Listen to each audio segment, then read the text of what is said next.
우리 한번 옆에 있는 분들 향해서 이렇게 한번 축복할까요? 역사가 일어나는 밤입니다. 역사가 일어나는 밤입니다.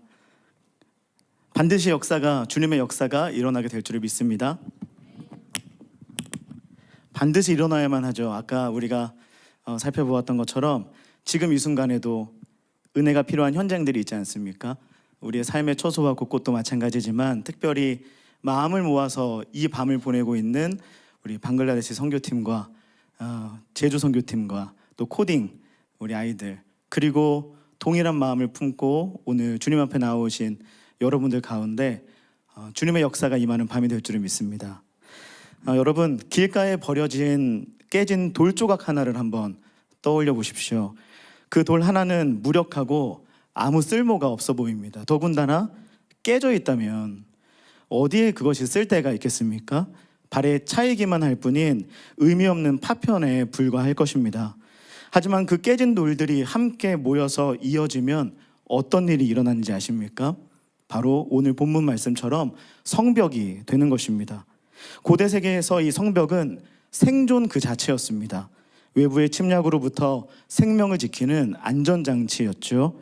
또한 영적으로도 중요한 의미가 있었습니다. 하나님 백성으로서의 거룩함을 지키는 경계선의 역할을 하는 것이 이 성벽이었다는 것입니다. 성전이 하나님의 거룩한 임재의 상징이라면 성벽은 그 거룩을 지키는 그릇과도 같았다고 할 수 있겠습니다. 아무짝에도 쓸모없어 보이던 깨지고 부서진 돌이 사람을 지키고 거룩을 지키는 성벽이 되는 것입니다. 그래서 오늘 본문을 대하면서 단순하게 52일 만에 공사가 끝났다니 기적이구나, 하나님의 은혜구나, 이렇게 바라보아야 하는 것도 조금 부족하고, 또는 52일 벼락치기 성공 비법 이런 것들 이렇게 적용하는 것도 당연히 어울리지 않는다고 할 수 있겠습니다. 우리는 이 본문의 말씀을 대하면서 그 정도의 감탄이나 교훈에만 머물러서는 안 되는 것이죠. 왜냐하면 그것은 마치 우리를 구원하신 예수님의 손을 붙들기를 원하면서 그저 좋은 의사 선생님이나 상담가 선생님 정도의 역할만을 해주시기를 바라는 어리석은 마음과도 비슷하다고 볼 수 있기 때문입니다. 그래서 오늘 이 말씀에서 우리가 진짜 품어야 할 소망은 52일이라는 이 숫자가 주는 놀라움이 있는 것이 아닙니다. 왜냐하면 52일은 바로 이런 의미이기 때문입니다. 우리 함께 읽어볼까요? 시작. 52일은 하나님이 일하셨다는 증거. 그렇습니다. 52일은 인간의 힘으로는 불가능한 일을 하나님이 행하셨다는 것을 보여주기 위한 하나의 렌즈에 불과한 것입니다. 우리가 그 렌즈를 통해 보아야 할 진짜 무엇이 있는 것이죠. 그거는 바로 이것입니다. 깨지고 부서진 돌이 성벽이 되었다. 한 번 더 읽어볼까요? 시작. 깨지고 부서진 돌이 성벽이 되었다. 아멘. 사랑하는 여러분, 깨어진 돌도 주님 손에 맡겨지면 다시 붙습니다. 마치 너무너무 부서짐을 반복된 인생이어서 가루처럼 부스러져 버린 인생 같아도 주님이 맡아주신다면 소망이 있는 줄을 믿습니다. 우리 공동체가 갈등과 분열의 상처로 무너진다 할지라도 주님이 세우시면 다시 견고한 성벽으로 재건되는 역사가 반드시 일어날 것입니다. 이것이 우리가 이 본문 앞에서 붙들어야 할 진짜 소망입니다. 그런데 여러분, 오늘 설교의 제목이 52일 전입니다. 제가 52일이라는 숫자에 얽매이지 말자 이렇게 말씀드렸는데도 말이죠. 왜냐하면 52일이 아니라 50일 전이기 때문에 의미가 있는 것이에요. 52일간의 위대한 역사가 시작되려면 바로 한 날이 필요한 겁니다. 바로 오늘 52일 전을 살아가는 우리에게 먼저 해야 할 것이 있다는 것입니다. 그리고 여러분, 바로 오늘이 우리에게 주어진 또 한 번의 52일이 시작되는 바로 그날 52일 전 밤이기도 합니다. 이게 무슨 말이냐? 올 가을에 저와 여러분이 너무나 기대하고 있는 은혜의 시간이 또 있지 않습니까? 없으십니까? 전혀 기대가. 특세가 있습니다. 특세. 내일부터 특별 새벽 부흥회까지 하루하루 한번 세보시면 정확하게 52일 후에 특세가 시작됩니다. 놀랍지 않습니까? 이것은 결국 우연이 아닙니다. 아마 목양을 하고 계시다면 더더욱 느끼실 겁니다. 지금 우리는 성벽을 재건하시는 하나님의 은혜가 필요합니다. 그리고 그런 우리를 향해서 하나님께서 오늘 이 느헤미야의 말씀을 통해서 말씀하고 계신다고 저는 믿습니다. 내가 너희에게 또 한 번의 52일을 준비하고 있다. 하나님은 그것을 기대하며 올 여름을 우리가 살아내기를 원하시는 것입니다. 다시 일어나라고, 다시 내가 회복시켜 주어서 성벽으로 살아내게 하겠다고, 그 회복의 여정으로 우리를 올 여름에 초청하고 계시는 것입니다. 아마 어떤 분들은 이렇게 생각하실 수도 있으실 것 같아요. 그래서 52일짜리 무슨 캠페인을 하는 거냐. 그리고 그렇게 우리가 하나하나 이렇게 지나가도 금방금방 넘어지는 것이 우리에게 되게 익숙한 건데, 이것을 통해서 우리가 뭐 대단한 특별한 소망이 있다고 할 수 있겠냐, 계속 경험했던 거 아니냐, 그럴 수 있겠습니다. 사실 저 역시도 이 말씀을 준비하며 계속 기도하는 중에 이러한 물음으로 주님 앞에 선 적도 있습니다.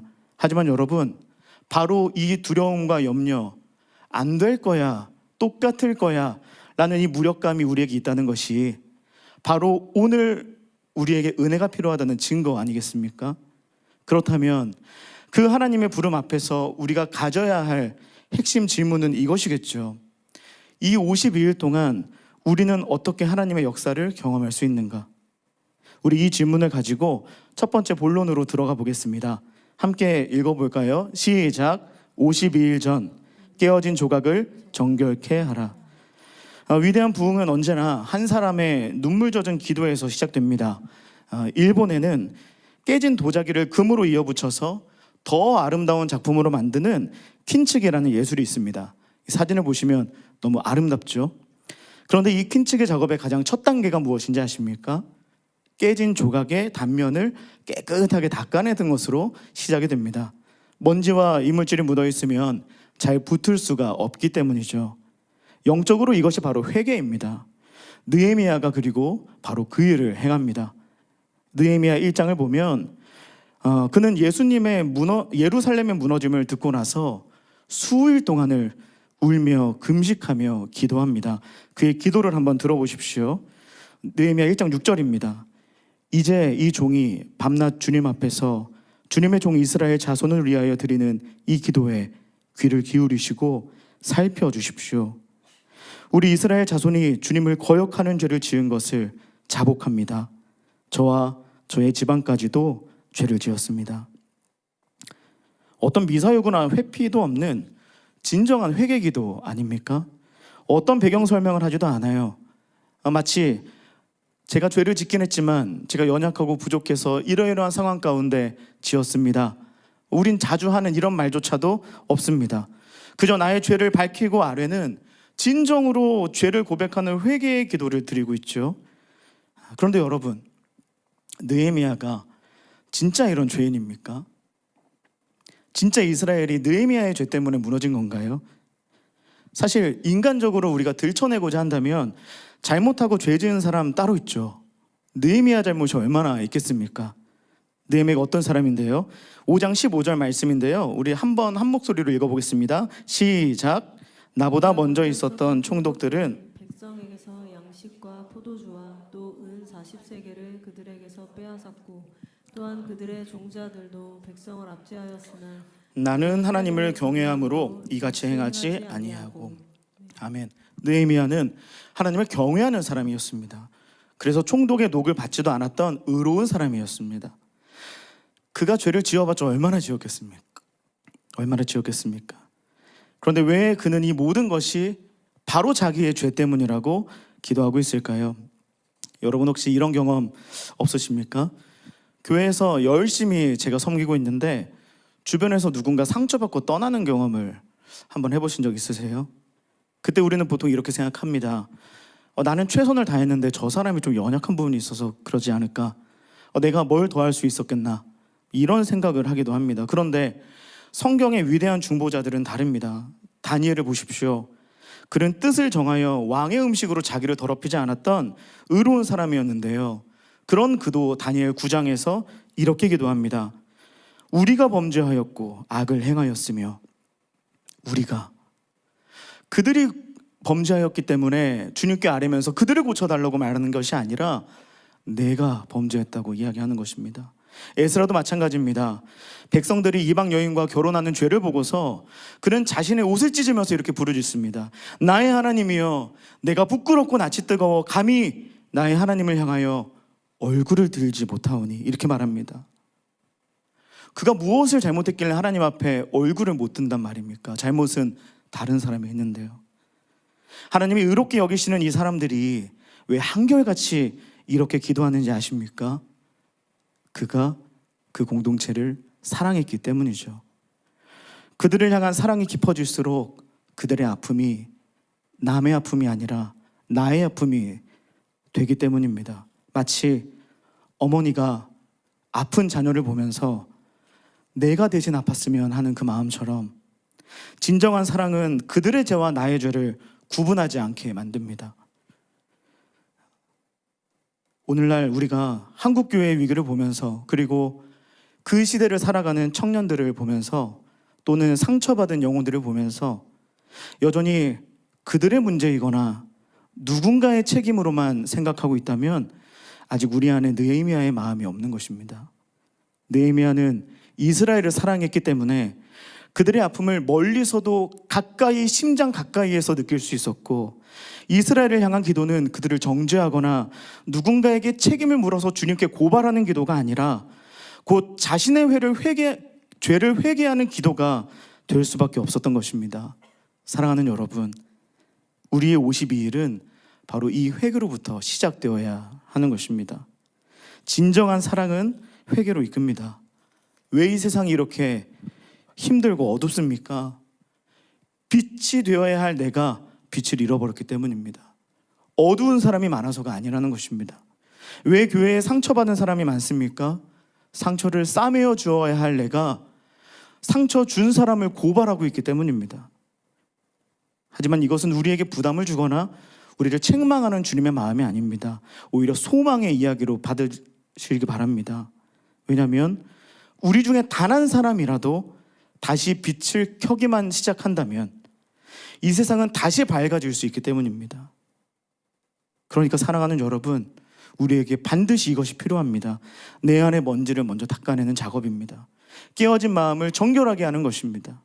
그것이 하나님의 금빛 은혜가 우리에게 채워지기 위한 첫 걸음이 될 것입니다.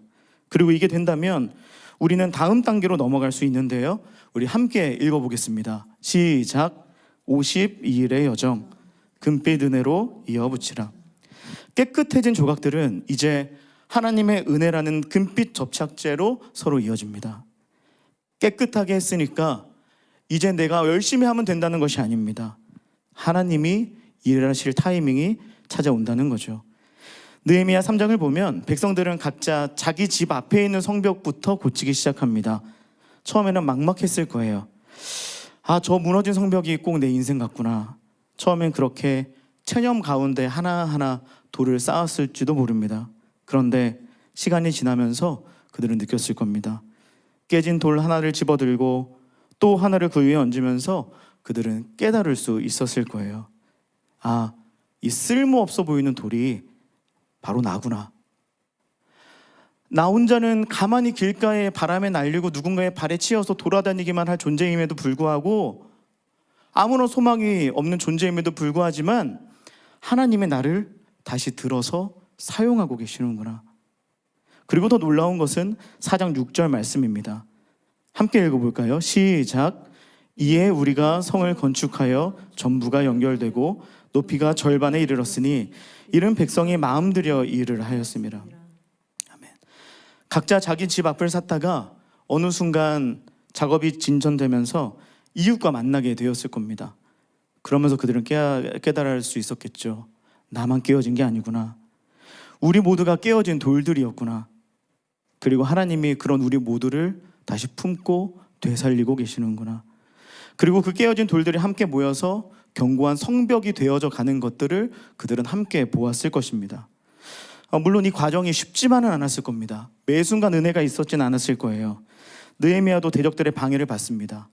우리의 52일 여정에도 어려움이 있을 수가 있다는 말이죠. 하지만 바로 여기에 킨츠기의 비밀이 또 하나 있습니다. 금으로 붙인 그릇은 곧바로 완성되지 않는다는 거예요. 금으로 칠을 한 이어붙이니 그릇은 무로라는 곳에서 어둡고 습한 공간에서 오랜 시간 기다려야 그것이 붙는다고 합니다. 금빛 터치의 은혜뿐만이 아니라 무로에서의 기다림이 있어야 금빛선이 단단하게 굳어져서 다시는 떨어지지 않는다는 것입니다. 우리 50일도 그러할 것입니다. 어려움의 시간이 있을수록 그것은 오히려 우리를 더욱더 견고하게 만드는 하나님의 방법이 될 것입니다. 사랑하는 여러분, 하나님은 그래서 그 일을 하시기 위해서 완전한 돌이 아니라 지금도 깨진 돌을 찾으십니다. 왜냐하면 깨진 돌에 하나님의 은혜가 스며들 수 있기 때문입니다. 킨치기의 그릇처럼 우리의 깨어진 틈새가 하나님의 금빛 은혜로 채워질 때 그 이어진 부분이 오히려 가장 강하고 아름다운 부분이 되는 것입니다. 그래서 더 이상 우리의 상처는 부끄러운 것이 되지 않습니다. 그 흔적에 주님의 손길이 입혀졌기 때문이죠.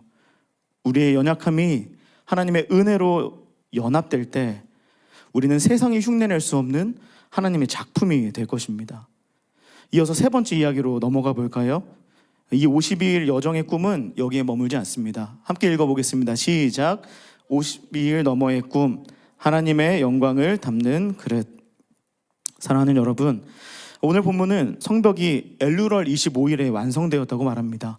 그런데 유대 전승에 따르면 이 엘루럴 25일은 어떤 날이냐? 하나님이 세상을 창조하신 첫날, 빛이 있으라 말씀하신 바로 그 창조의 시작일로 기념되는 날입니다. 그래서 이 유대인들에게 엘루럴 25일은 하나님의 새 역사가 시작된 날로 여겨져요. 그렇다면 엘루럴 25일에 일어난 이 느헤미야의 성벽 제거는 그들에게 있어서 어떤 사건으로 다가왔을까요? 단순한 건축의 성취가 아니라 우리 생각보다 더욱더 빠르게 일어난 기적이 아니라 무너졌던 공동체를 하나님께서 새롭게 창조하시고 이제 하나님의 새 역사를 다시 시작하실 날, 즉 재창조의 출발점으로 그들에게 은혜로 다가왔을 것입니다. 그래서 그들은 52일이 지나는 이 순간에 성벽에만 시선이 머물러 있지 않았을 거예요. 그들은 보이는 성벽 그 너머를 향한 보이지 않는 꿈과 소망으로 다시금 부풀었을 것입니다. 그렇다면 그 새로운 역사는 과연 무엇일까요? 52일 이후를 살아가는 이스라엘 백성은 어떤 소망을 되찾았을까요? 그리고 그 말씀을 통해 오늘 52일 너머의 꿈을 다시 꾸어보고자 하는 우리들은 어떤 꿈을 가지면 좋을까요? 여기서 한번 다시 돌아가서 생각해 보시죠. 여러분, 우리가 앞전에 살펴본 퀸치기 작품 기억나시죠? 그 작품의 진정한 가치는 어디 있다고 생각하십니까? 그저 금빛선으로 아름다워진 자기 자신을 드러내는데 그 그릇에 가치가 있을까요? 아닙니다. 퀸치기의 진짜 가치는 보는 이의 시선을 더 이상 깨진 흔적에만 머물게 하는 것이 아니라 그것을 만드신 장인의 솜씨로 향하게 한다는 데 있습니다. 그래서 사람들은 그 작품을 보며 다 이렇게 감탄하죠. 누가 이 깨진 것을 이토록 아름답게 만들었는가? 누구나 그렇게 감탄하게 됩니다. 우리의 감탄은 작품에만 머무는 것이 아니라 작품을 만든 장인에게로 자연스럽게 옮겨간다는 것입니다. 바로 이것입니다. 퀸치기 그릇의 가장 위대한 존재의 이유는 자신을 만든 장인의 영광을 드러내는 데 있는 것이죠. 창조주 하나님의 영광을 드러내기 위해서 지음받은 아담과 하와처럼, 장인의 솜씨를 드러내는 퀸치기 그릇처럼, 그리고 다시 재건된 성벽 앞에 선 이스라엘처럼 52일 너머를 살아가게 될 우리들 역시 우리의 노력이나 그동안에 우리가 겪었던 인생의 드라마가 아니라 하나님의 솜씨만을 증거해야 하는 것입니다. 이것이 바로 오늘 본문 16절의 핵심입니다. 우리 아까 읽었던 16절 말씀을 다시 한번 읽어볼까요? 시작. 우리의 모든 대적과 주위에 있는 이방 족속들이 이를 듣고 다 두려워하여 크게 낙담하였으니 그들이 우리 하나님께서 이 역사를 이루신 것을 알미니라. 아멘. 여러분, 놀랍지 않습니까? 50일 동안 노동했던 사람은 이스라엘 백성들인데 이 대적들조차도 이 성벽을 보면서 이스라엘 백성의 땀과 노력을 칭찬하고 있지 않습니다. 그들은 보았던 것입니다. 이 성벽을 통해서 그들의 노력과 수고가 아니라 그들을 이렇게 만들어 가신 하나님의 역사를 보았던 것입니다. 52일의 기적을 본 것이 아니라 52일 만에 불가능한 일을 이루신 하나님의 손길을 본 것이죠. 깨진 그들을 통해서 이제 하나님이 보이기 시작한 것입니다. 52일 전 깨지고 무너져 있던 그들이 이제 하나님의 영광을 담는 공동체가 어느덧 되어버린 것이죠. 사랑하는 여러분, 그렇다면 우리가 가져야 할 52일의 꿈, 그리고 그 너머의 꿈은 무엇입니까? 단지 우리의 신앙을 회복하는 것입니까? 물론 그것들을 간절히 바라고 구해야 할 것입니다. 그러나 우리가 가져야 하는 꿈은 그것을 넘어서는 꿈인 줄 믿습니다. 우리의 변화가 아니라 우리의 변화된 모습을 통해 세상이 하나님을 바라보게 하는 것. 저들을 보니까 하나님이 살아계시는구나, 이렇게 고백하게 만드는 것. 때로는 부끄러웠던 우리의 흉터가 이제는 하나님의 흔적이 되게 하는 것이고, 새롭게 탄생한 우리라는 작품 한 구석에 새겨진 이 하나님의 서명 날인이 빛나게 하는 것입니다. 저는 앞으로 52일이 지나서 영적 엘루럴을 다시 맞이할, 엘루럴 25일을 맞이할 우리 교회가 이러한 교회로 세워지기를 꿈꿉니다. 그리고 그 꿈에 여러분들을 오늘 이 밤에 초대하고 싶습니다. 세 가지 꿈을 함께 나누고자 하는데요. 첫 번째입니다. 우리 함께 읽어볼까요? 우리 마음 담아 한번 읽어보겠습니다. 시작. 첫째, 잃어버렸던 사람을 다시 담아내는 교회. 이 그릇은 이제 잊어버렸던 사람을 다시 담아내는 그릇이 됩니다. 느헤미야 7장 66절을 보십시오. 돌아온 회중의 수는 모두 42,360명이다. 여러분, 이 숫자가 단순한 통계나 인구조사일까요? 아닙니다. 이들은 70년 전에 바벨론에 끌려갔던 포로들의 후손들입니다. 고향을 잃고 성전을 잃고 정체성을 다 잊어버렸던 사람이죠. 그런데 무엇이 이들을 다시 돌아오게 했습니까? 7장 5절이 그 비밀을 알려줍니다. 우리 함께 읽어보겠습니다. 시작. 귀족들과 관리들과 일반 백성을 모아서 가족별로 등록시키도록 나의 하나님이 나의 마음을 감동시키셨다. 마침 나는 1차로 돌아온 사람들의 가족별 등록부를 찾았는데 거기에는 다음과 같이 적혀 있다. 이 말씀에 보면 가족별로 등록했다, 이것이 의미가 있습니다. 단순히 이름을 적은 것이 아니라 이런 거라는 거예요. 이 사람이 누구의 자녀이고 어느 지파에 속한 사람이고 그 뿌리가 어디인지 그것을 확인시켜 주었다는 것입니다. 70년 동안 고향을 잃어버리고 성전을 잃고 그 정체성을 다 잃어서 나는 누구인가라는 이 질문에, 그리고 내가 있어야 할 나의 공동체, 나의 몸은 어디인가, 이 질문에 도무지 답을 찾지 못한 채 그렇게 거닐던 사람들이 이 성벽에 세워지자 비로소 하나님의 은혜 앞에 초청받아 주님께로 나오게 된 것입니다. 아, 나는 하나님의 백성이구나. 여기가 내가 있을 곳이구나. 하나님이 우리를 버리지 않으시고 우리를 다시 돌아오게 하셨구나. 그들은 정체성을 회복하고 다시 주님의 품으로 돌아오게 된 것입니다. 사랑하는 여러분, 오늘날 얼마나 많은 영혼들이 이 교회를 떠돌고 있습니까? 상처받아 떠난 사람들, 소속감을 찾지 못해서 방황하는 사람들, 또는 함께 있으나 내가 여기 있어도 되는가, 갈등과 어려움 중에 불안해하는 사람들 얼마나 많습니까? 그런데 하나님이 우리 교회를 다시 성벽되게 하실 그때가 되면 우리는 그들을 품을 수 있는 그릇이 된다는 것입니다. 우리가 먼저 깨어진 자였음을 아는 공동체가 깨어진 자들의 안식처로 쓰임받는 일이 일어나게 된다는 것입니다.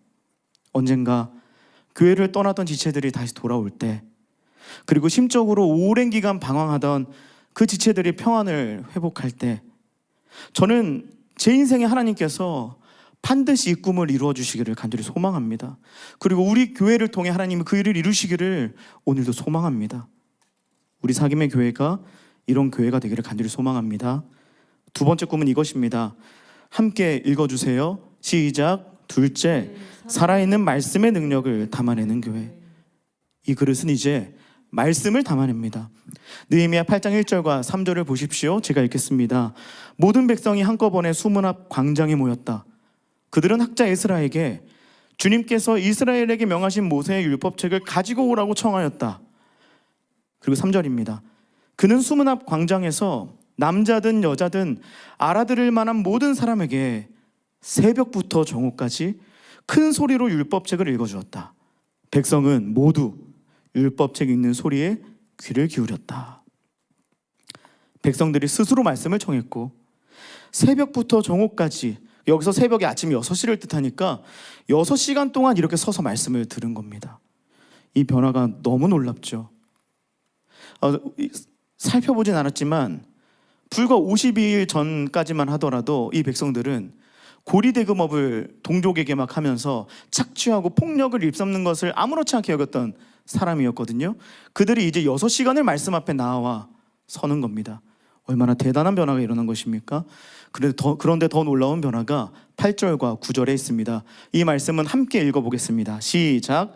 하나님의 율법책을 낭독하고 그 뜻을 해석하여 백성에게 그 낭독하는 것을 다 깨닫게 하니 백성이 율법의 말씀을 듣고 다 우는지라. 아멘. 말씀이 선포되고 깨달아졌어요. 그러자 그들의 반응이 어떻습니까? 환호하나요? 이제 말씀이 들리니까 너무 좋다. 만족감을 느낍니까? 오늘 말씀 너무 좋구나. 아닙니다. 그들의 반응은 눈물이었습니다.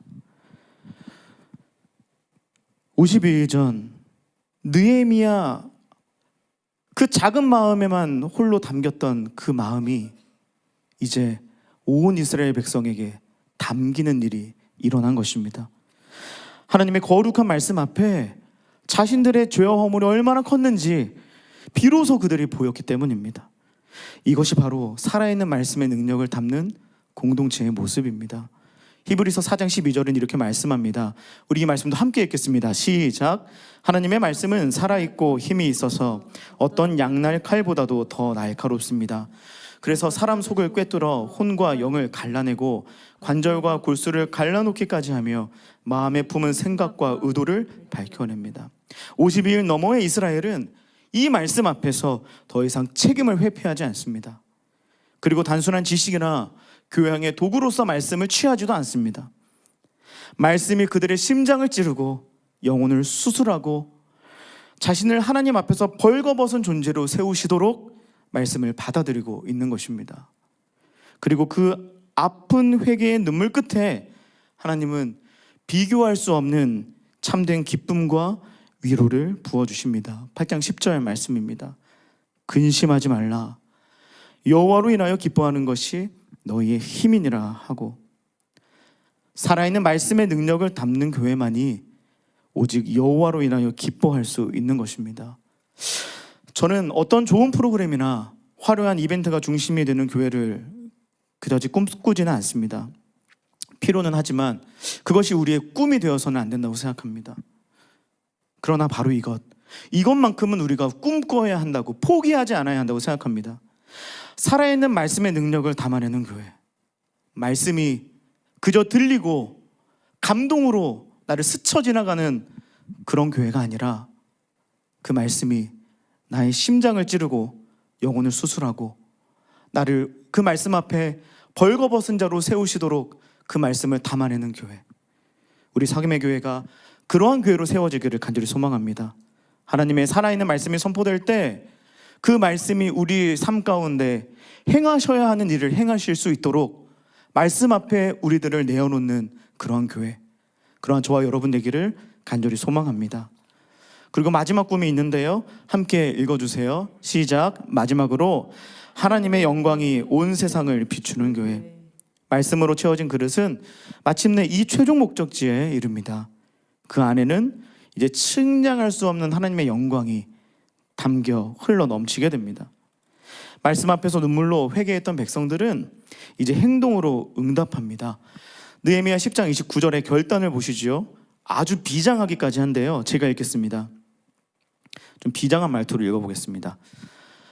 귀족 지도자들과 함께 하나님의 종 모세가 전하여 준 하나님의 율법을 따르기로 하고 우리 주 하나님의 모든 계명과 율례와 규례와 율례에 복종하기로 하였으며 그것을 어기면 저주를 받아도 좋다고 다음과 같이 맹세하였다. 그리고 성경을 여러분 쭉 읽어보시면 이들이 수많은 결단을 하고 그것을 지켜나가는 공동체로 변화합니다. 이것은 마치 부흥의 마지막 날마다 찾아오는 그런 감정적인 변화가 아닙니다. 저주를 받아도 좋다는 이 말에 그들의 목숨과 삶이 담겨 있는 것이에요. 나의 의지와 생명, 정부를 하나님의 말씀에 저당 잡는 거룩한 서약이고, 이제부터 우리의 삶은 내가 주인이 아니라 오직 하나님이 주인이십니다. 그리고 그 말씀대로 사는 것이 우리의 존재 이유입니다. 이렇게 선포하는 헌신적인 선포인 것입니다. 진정한 부흥이 바로 이것이죠. 우리의 삶이 하나님의 말씀에 완전히 굴복하여 그들의 뜻대로 빚어질 때, 우리라는 질그릇을 통해서 마침내 하나님의 영광이 새어 나오기 시작하는 것, 이것이 바로 부흥입니다. 리바이벌이죠. 다시 살아난 자들의 모습은 이래야 한다는 것입니다. 우리의 말이 아니라 우리의 삶으로, 생명을 건 삶의 순종으로, 그렇게 우리가, 그리고 우리의 가정과 또 우리의 교회가 세상과 구별된 모습으로 변화될 때 세상은 우리를 보면서 이렇게 고백하게 될 것입니다. 저들을 보니 하나님이 살아계시는구나. 사랑하는 여러분, 이것이 50일간의 성벽 재건, 그리고 그 너머에서 하나님께서 우리를 통해 이루기 원하시는 영광스러운 부흥의 최종 청사진입니다. 그리고 지금 하나님은 그 영광스러운 일을 시작하시기 위해서 깨어진 조각에 불과한 우리들을 그 영광을 담아낸 거룩한 그릇으로 빚어내기를 간절히 원하고 계십니다. 오늘 그 위대한 창조주 하나님의 손길 앞에 저와 여러분의 깨지고 상한 그 조각들을 온전히 내어드리지 않으시겠습니까? 우리가 그렇게 할 수만 있다면, 그럼 우리의 가장 큰 아픔이 하나님의 찬란한 영광을 담는 도구가 될 것입니다. 말씀을 맺겠습니다. 여러분께 부탁드리고 싶습니다. 우리 함께 읽어주시겠어요? 말씀을 맺으며 함께 꿈의 여정을 시작합시다. 여러분, 우리 이 여름에 다시 한번 꿈의 여정을 시작할 수 있기를 소망합니다. 교회가 개척되고 3년 정도 지났죠. 그동안 이사도 많이 하고 또 많은 일들도 있었습니다. 그래서 저는 저 스스로를 돌아보면서 이런 생각을 해요. 우리가 그동안 너무 현실 감각이 발달한 것은 아닌가 돌아보게 됩니다. 그런데 여러분, 우리에겐 아직 꿈이 있습니다. 아직 현실 감각에 그 꿈을 묻어버릴 때는 아닙니다. 아직은 그 꿈을 이루어 가야 할 때인 줄 믿습니다. 왜냐하면 하나님께서는 이미 현실 감각이 싹터서 부서진 돌을 그저 부서진 것으로만 볼 줄 아는 우리들을 향해서 오늘 이 말씀을 통해 하나님의 꿈을 보여주고 계시기 때문입니다. 그리고 그 꿈의 여정에 우리를 오늘 이 밤 부르고 계시기 때문입니다. 우리 모두 이 부르심에 믿음으로 응답하면서 올 여름 52일의 여정을, 그 꿈의 여정을 함께 시작할 수 있기를 바랍니다. 이전과 다른 새로운 방향으로 인도하시는 주님 따라 한 걸음 떼고 거룩한 습관 하나하나를 만들어내는, 마치 작은 돌 하나하나를 올리는 그러한 여정을 말이죠. 먼저 깨어진 나를 다시 이어붙이시는 놀라운 하나님의 은혜를 경험할 그 52일이 저와 여러분에게 있을 것을 믿음으로 기대하시기를 축복합니다. 그리고 52일 여정 너머에 우리를 하나님의 영광을 담아내는 아름다운 그릇으로 사용하실 그 역사가 우리를 기다리고 있음을 함께 꿈꾸시기를 간절히 소망합니다. 그리고 마지막으로 가장 중요한 것, 오늘 설교의 제목이기도 한 52일 전, 이 위대한 시작이 시작되기 전인 바로 오늘 이 밤, 우리 모두가 2025년에 또 한 명의 느헤미야가 되셔서 우리 죄 안의 묵은 죄를 털어내고 깨진 조각 그대로 하나님 앞에 나아가서 깨어진 마음으로 회개의 기도를 드릴 수 있는 저와 여러분이 되기를 간절히 소망합니다. 그럴 수만 있다면, 그렇다면 오늘 이 밤이 우리에게 이루실, 그리고 우리 교회를 향해 이루어가실 하나님 위대한 역사의 위대한 시작이 될 줄을 믿습니다. 우리 옆에 있는 분들에게 이렇게 한번 마지막으로 축복해 주실까요? 오늘 당신을 통해 하나님의 새 역사가 시작될 것입니다. 시작. 당신을 통해 하나님의 새 역사가 시작될 것입니다. 다른 사람을 통해서가 아니고 여러 단체를 통해서도 아닙니다. 느헤미야 한 사람을 통해 하나님이 일을 시작하셨던 것처럼 오늘 바로 여러분을 통해, 저를 통해 하나님의 새 역사가 시작될 것입니다. 오늘 이 밤 여기 모이신 사랑하는 여러분, 상처가 있고 아픔이 있으십니까? 깨진 조각처럼 다 무너진 인생처럼 여겨지셔요? 혹은 이미 깨졌지만 어떻게든 붙들고 내가 그래도 무언가를 해야 해서 괜찮은 듯 버티면서 아둥바둥 그렇게 하루하루 아무렇지 않은 척 지내고 계십니까? 다 새어나가는 것을 느끼면서도 그렇게 깨진 조각들 붙들고 버티느라고 눈물로 하루하루 보내신 분이 계십니까? 오늘 그 깨진 조각 들고 깨진 마음 가지고 주님께 나아가시기를 간절히 소망합니다. 하나님이 이스라엘을 살리기 위해서 느헤미야의 그 마음을 원하셨다면 오늘 이 밤 조각난 우리 마음이 하나님이 새 역사를 시작하실 수 있는 도구가 될 것입니다. 하나님이 저와 여러분의 조각난 마음을 오늘 이 밤 이어 붙이시고 다시는 그 은혜가 새어나가지 않는 견고한 그릇으로, 거룩한 성벽으로, 영광스러운 인생으로 만들어 주시기를 간절히 축복합니다. 그럼 오늘 밤에 다른 기도는 다 잊어버리셔도 됩니다. 여러분의 가장 아픈 그 깨진 조각 하나 있다면 그거 꺼내서 꼭 주님께 나아가십시오. 그리고 그것을 하나님 앞에 조용히 내려놓고 쌓아 올리는 것으로 우리의 52일을 시작해 보십시오. 그럼 하나님의 역사가 시작될 것입니다. 그렇게 믿음으로 기도하는 저와 여러분에게 오늘 이 밤 하나님의 역사가 새롭게 시작되는 은혜가 있으시기를 사랑하는 주님의 이름으로 간절히 축복합니다. 아멘.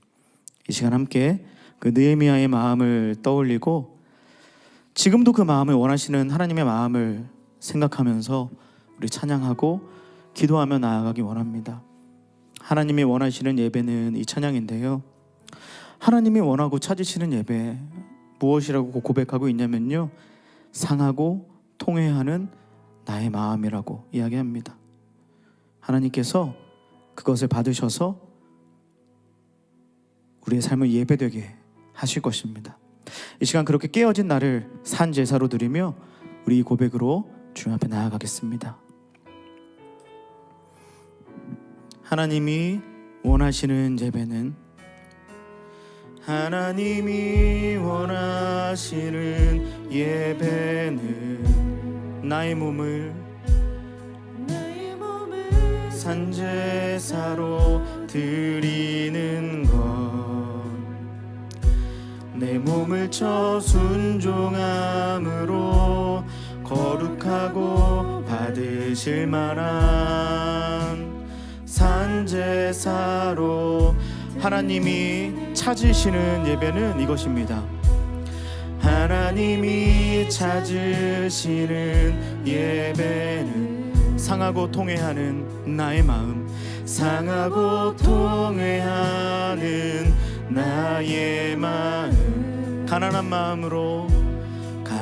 마음으로 나아가 회개하며 그의 참된 열매 맺는 삶, 참된 열매, 신령과 진리로 드리는 예배는, 신령과 진리로 드리는 예배는 거듭난 생명으로 주님과 사귀는 삶, 주님을 따라가고 내 모든 것을 다하며 믿음으로 주님과, 우리 한번 처음부터 고백하겠습니다. 하나님이 원하시는 예배는, 하나님이 원하시는 예배, 주님이 오늘 바로 우리를 원하십니다. 나의 몸을 산 제사로 드리는 것, 내 몸을 쳐 순종함으로 거룩하고 받을 산 제사로 드리는 것,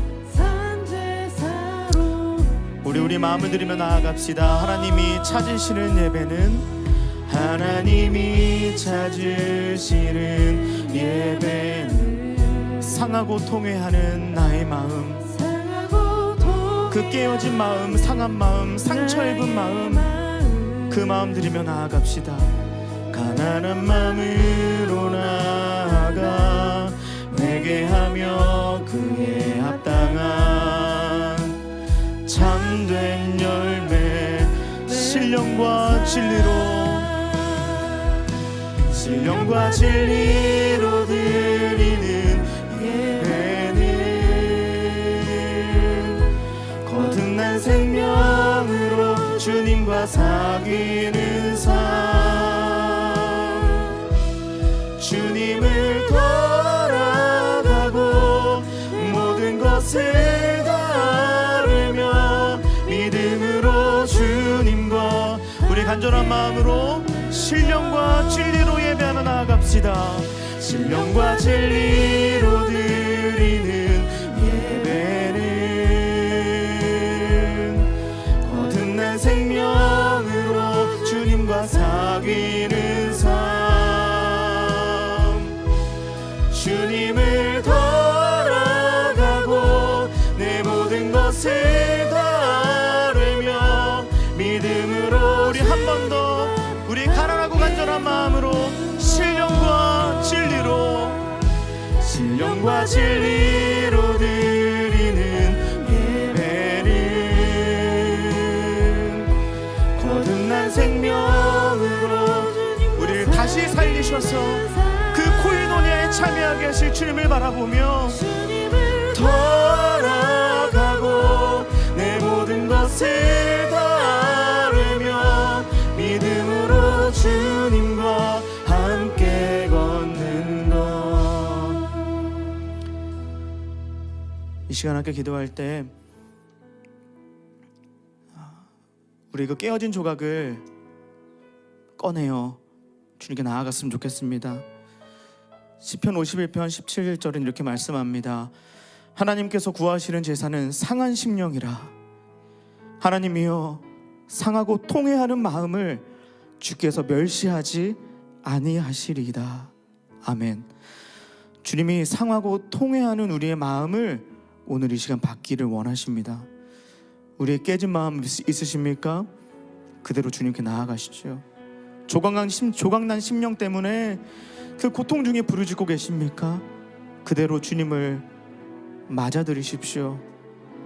우리 가정에서 외면해온 죄가 있습니까? 우리의 관계 안에서 무심코 지나쳐온 상처들이 있습니까? 또 우리 교회 안에서 또 일상의 순간마다 주님의 자녀답지 못했던 우리의 삶이 있습니까?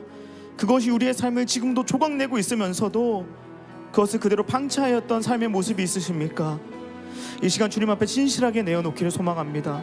그 어떤 변명도 없이, 그 어떤 핑계도 없이 진심으로 고백하오니 주님, 우리의 회개의 눈물을 받아 주시옵소서.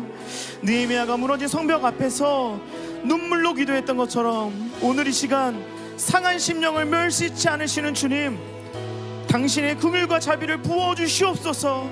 그렇게 우리 함께 기도하며 나아갑시다. 기도하겠습니다. 주님, 이 시간 간절히 기도하고 나오니 주님, 우리의 상한 마음을 주님 붙들어 주시옵소서. 이 시간 주님 앞에 나아갑니다. 감출 것 없는 상한 심령으로 조각난 마음 그대로 엎드려 주님 앞에 고백합니다. 우리 안에 숨겨둔 죄악들을 주님 밝히 드러내어 주시고, 주님이 오늘 이 시간 우리의 심장을 찌르시고 영혼을 수술하시고 우리의 몸과 영혼을 벌거벗은 채로 주님 앞에, 그 말씀 앞에 세우시도록 주님 이 시간 역사하여 주시옵소서. 주님이 우리를 하시기에 더 이상 숨기지 않고 나의 죄악들을 주님께 올려드리며 눈물로 구하며 나아갑니다.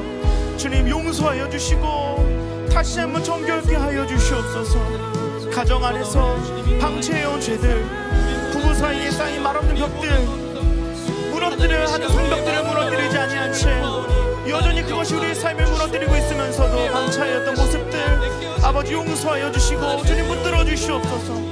용서해야 할 때 침묵했고 상처를 입히면서도 외면하였고 무너져가는 이들을 보면서도 그저 내일이 아닌 것처럼 외면하며 살아왔던 모습들이 있습니다. 주님, 용서하여 주시고 빛으로 부르심을 받았음에도 세상의 어두움들은 지적하면서도 내 안에 빛이 사그러들어져 가는 것을 아무렇지 않게 여기고 살아왔던 모습들을 회개하오니 주님, 이 시간 다시 한번 우리를 붙들어 주시고 다시 한번 우리를 회복시켜 주시옵소서. 우리의 고백이 감정의 눈물로 끝나지 않게 하시고 결단으로 이어지게 깨어지게 하여 주시옵소서. 주님 앞에 완전히 돌아서게 하여 주시옵소서.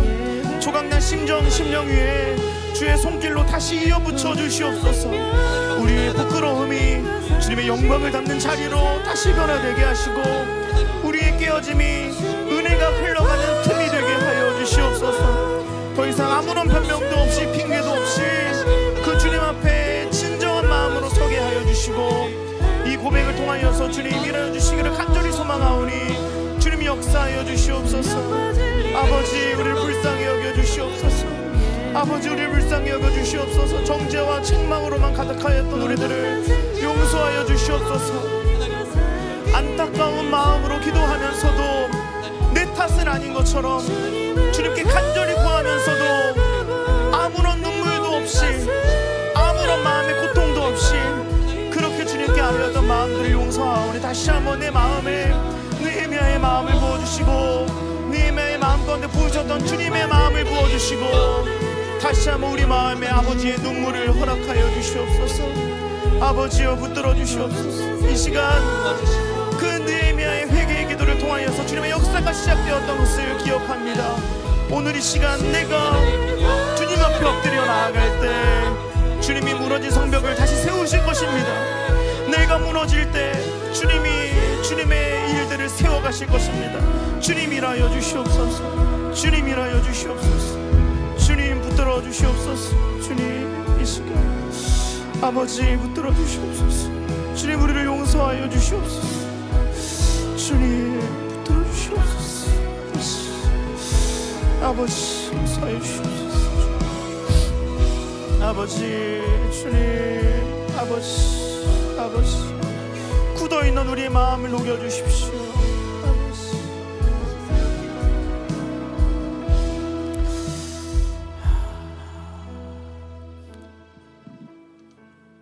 주님께서 그 느헤미야의 회개를 원하셨던 것은 그에게 죄책감을 심어주시기 위함이 아니었습니다.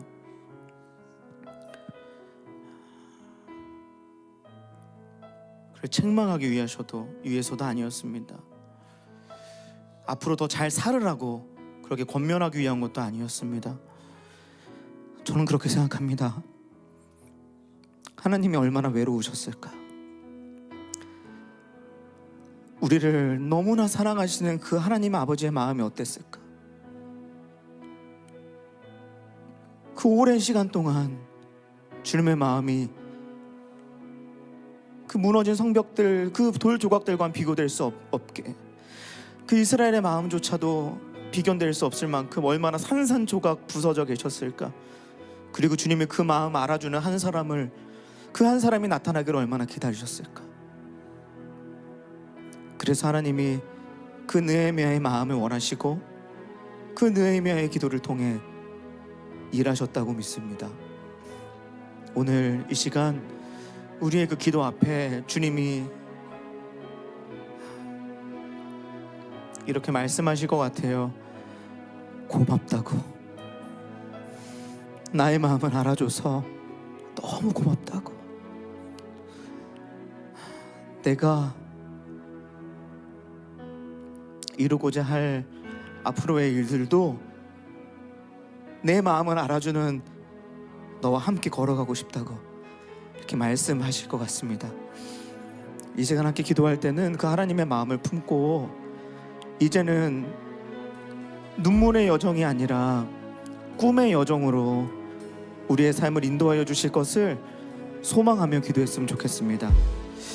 하나님은 우리에게도 이스라엘처럼 잃어버린 꿈들을 다시 꿰어가는 52일의 시간을 허락하실 것입니다.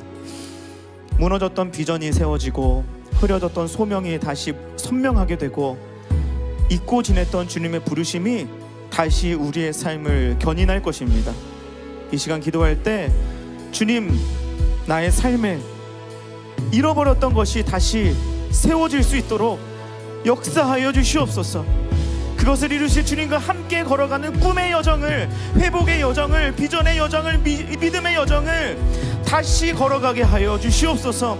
주님의 꿈이 나의 삶에, 우리의 가정에, 우리 교회 공동체 안에 다시 피어나게 하여 주시옵소서. 그 위대한 여정의 출발점이 바로 오늘이 되게 하여 주시옵소서. 이 시간 이 기도 제목으로 우리 다시 한번 기도하며 나아가겠습니다. 기도합니다.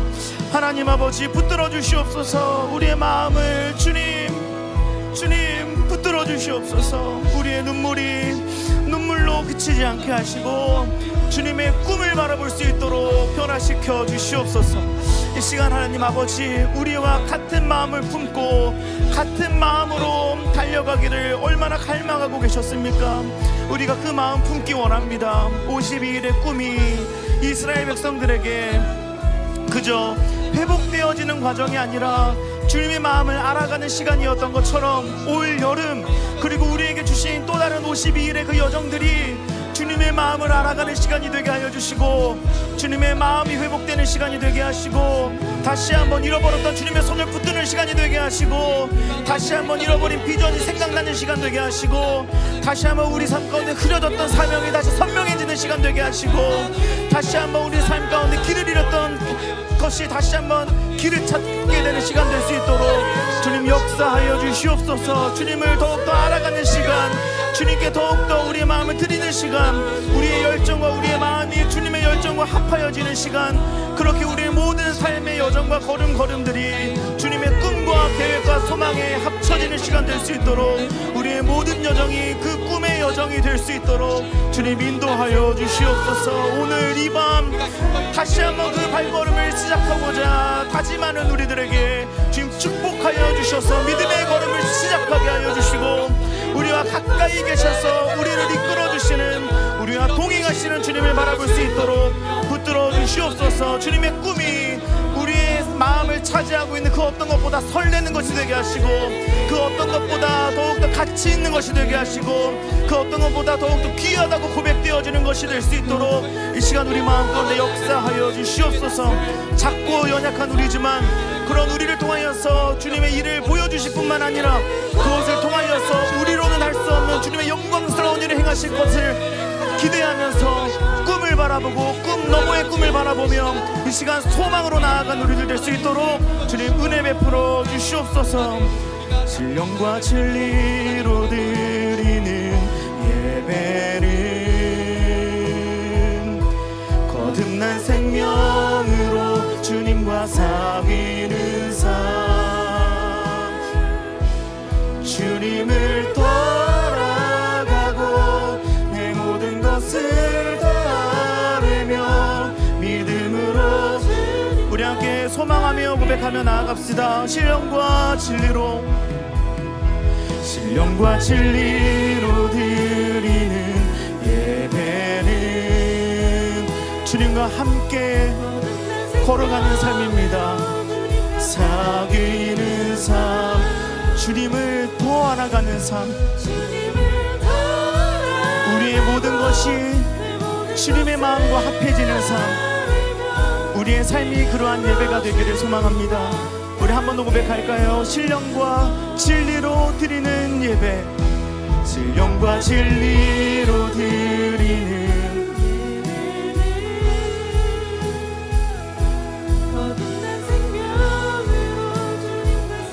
주님을 더 알아가는 여정이 될 수 있도록, 우리의 꿈이, 우리의 마음이 주님의 꿈과 마음과 일치되어지는 시간 될 수 있도록, 그런 예배가 될 수 있도록 인도하여 주시옵소서.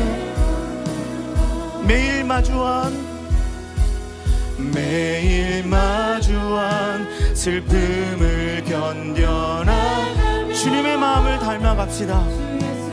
마음을 닮아가네.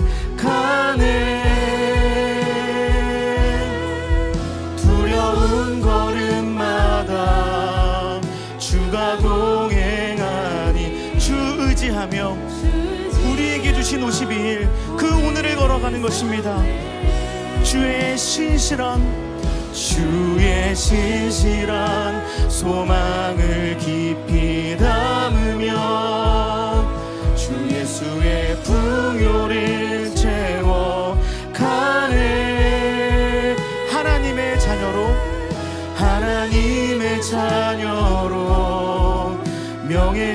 지켜가며 깊어진 삶을 주께 드리네. 아멘. 우리의 삶의 걸음이 주 예수님의 마음을 닮아가는 걸음, 나의 것을 다 비워내지만 주 예수의 풍요로 점차 채워져 가는 걸음, 그러한 걸음이 되기를 간절히 소망합니다. 이 시간 그러한 꿈의 여정이 너무나 필요한, 그리고 그 은혜가 너무나 필요한 순간들이 있습니다. 다음 세대 성경학교 수련회, 그리고 청년부 수련회, 단기 선교,